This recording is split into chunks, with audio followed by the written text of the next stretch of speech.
देखिए साथियों, एक बार फिर से यूरोप की चालबाज वाली सोच सामने आ गई है। यूरोपीय यूनियन ने इस बार सीधा निशाना साधा है भारत पर, और वो भी रूस के तेल का बहाना बनाकर। लेकिन इस बार मामला थोड़ा अलग है, क्योंकि यूरोपियन यूनियन ने सिर्फ कंपनियों पर नहीं, सीधे एक भारतीय नागरिक को सजा देने की कोशिश की है। जी हां, यूरोपीय यूनियन ने अभिनव कमल नाम के भारतीय कैप्टन पर सीधे सीधे सैंक्शन लगा दिए हैं। और ये कोई मामूली बात नहीं है, ये पहला मौका है जब किसी भारतीय को यूरोपीय प्रतिबंधों की सूची में डाला गया है। अब सोचिए, एक भारतीय समुद्री अफसर जो सिर्फ अपने जहाज को चला रहा था, उसे अचानक रूसी तेल ले जाने वाला अपराधी घोषित कर दिया गया।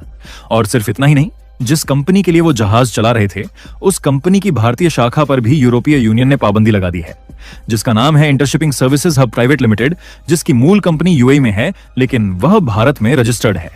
अब सवाल उठता है, आखिर यूरोपीय यूनियन को भारत से इतनी चिढ़ क्यों हो गई है? क्या उन्हें लगता है कि भारत अब भी 1991 वाला देश है जो किसी धमकी से डर जाएगा? क्योंकि जो खेल चल रहा है वो बस एक साजिश नहीं, एक पूरी रणनीति है, जिसका मकसद है भारत के बढ़ते प्रभाव को रोकना और रूस से हमारे रिश्तों पर लगाम कसना। लेकिन दोस्तों, यूरोप में जो गलती की है, इसका अंजाम हो खुद भुगतेगी। क्योंकि मैं एक बार फिर से याद दिला दूं कि भारत अब 90 के दशक का नहीं है। अब भारत वो देश है जो दुनिया की टॉप 5 अर्थव्यवस्थाओं में शामिल है, जिसका जहाज हर समुद्र में लहरें काटता है, और जिसका व्यापार अब किसी की मर्जी का मोहताज नहीं। आखिर क्या कुछ देखने को मिला है एग्जैक्टली, ये सारी बातें हम आपको इस वीडियो में समझा रहे हैं।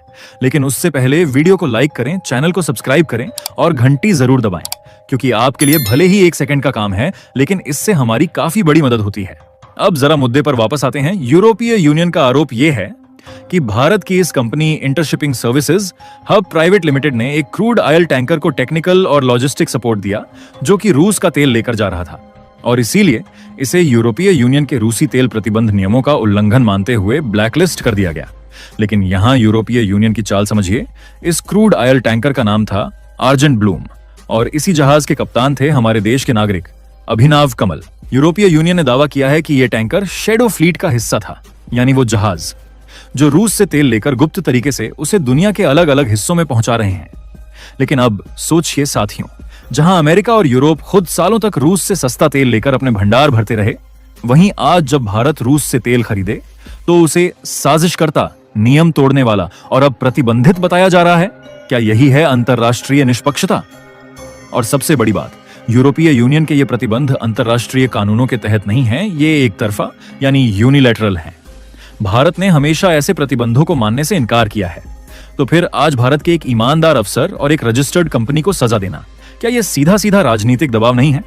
लेकिन खेल अभी बाकी है।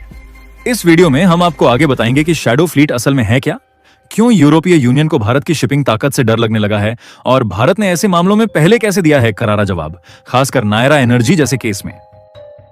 देखिए साथियों, यूरोपियन यूनियन ने सैंक्शन तो लगा दिए, लेकिन असली कहानी छुपाई जा रही है, क्योंकि इसमें जो शब्द बार बार आ रहा है वो है शैडो फ्लीट। अब सवाल यह है, शैडो फ्लीट आखिर है क्या?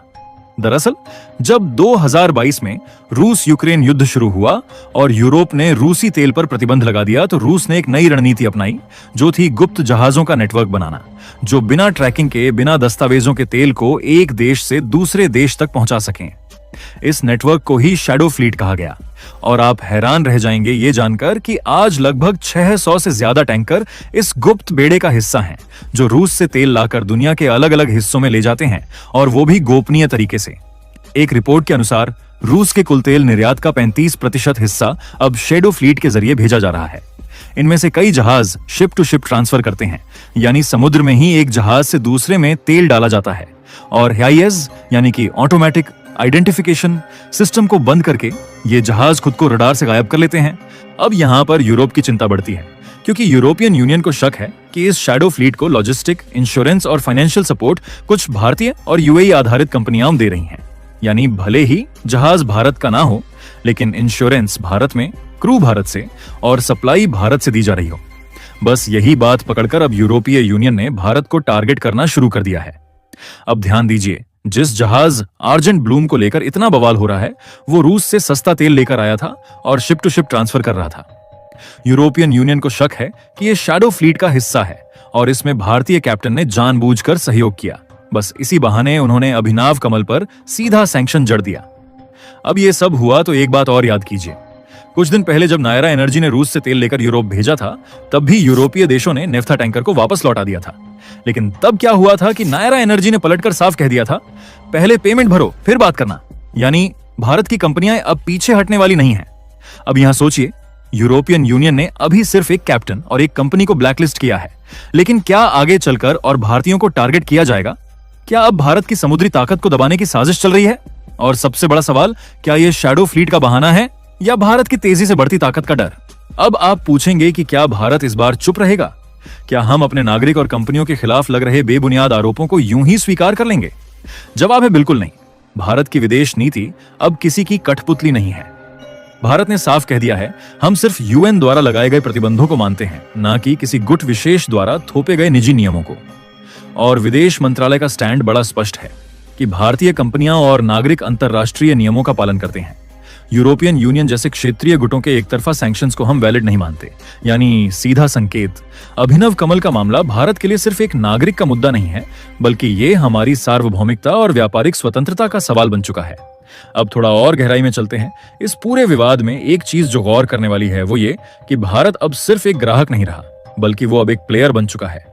जैसे नायरा एनर्जी रूस से सीधे खरीद कर रिफाइनिंग कर रही है, जैसे इंडियन ऑयल दुनिया भर में क्रूड डील निगोशिएट करती है, वैसे ही शिपिंग में भी अब भारत की हिस्सेदारी तेजी से बढ़ी है। और यही बात यूरोप और अमेरिका को खटक रही है। कुछ आंकड़े देखिए। 2023 में भारत ने रूस से लगभग 1.7 मिलियन बैरल प्रतिदिन कच्चा तेल आयात किया, जो कि युद्ध से पहले के मुकाबले 10 गुना ज्यादा है। भारत अब रूस का सबसे बड़ा तेल खरीदार बन चुका है और इसी कारण यूरोप की रिफाइनरी मार्केट में भारत का रिफाइंड प्रोडक्ट घुस रहा है। यानी बात सिर्फ शिपिंग की नहीं है, बल्कि बात है वर्चस्व की, डोमिनेंस की और खेल में बराबरी की बात है। और अब जो नई बात सामने आ रही है वो ये कि कुछ रिपोर्ट्स के अनुसार यूरोपियन यूनियन, अमेरिका और यूके से मिलकर एक सेकेंडरी सैंक्शन फ्रेमवर्क बना रहे हैं, जिसका मतलब है कि जो देश उनके प्रतिबंधों को नहीं मानते, उन पर भी दबाव बनाया जाएगा। अब जरा सोचिए, यह दबाव किसी छोटे देश पर नहीं, भारत पर डालने की कोशिश हो रही है। लेकिन भारत अब 2025 में है। डिजिटल पावर, एनर्जी पावर और डिफेंस एक्सपोर्टर बनने की ओर तेजी से बढ़ता हुआ भारत, जिसने दुनिया को दिखाया है कि हम अपने हितों की रक्षा करना जानते हैं और किसी के सामने झुकना नहीं आता। अभिनव कमल जैसे अफसर सिर्फ एक नाम नहीं है, वो आज भारत की समुद्री ताकत, प्रतिष्ठा और वैश्विक आत्मनिर्भरता के प्रतीक हैं। और यदि उन पर कोई भी उंगली उठेगी तो भारत उसका जवाब देगा, वो भी तथ्यों से, ताकत से और ठोस नीति से। अब बात आपके हाथ में है दोस्तों। अगर आप मानते हैं कि भारत को अब और मजबूती से अपनी शिपिंग, एनर्जी और इंटरनेशनल पॉलिसी को दुनिया के सामने रखना चाहिए, तो इस वीडियो को लाइक कीजिए, कमेंट में लिखिए, भारत अब चुप नहीं बैठेगा। और इस वीडियो को अपने मित्रों के पास शेयर करने के साथ साथ इसी तरह राष्ट्र हित से जुड़े जानकारीपूर्ण और ज्ञानवर्धक वीडियो देखना चाहते हैं तो चैनल को सब्सक्राइब करके बेल आइकन को भी जरूर दबा दें।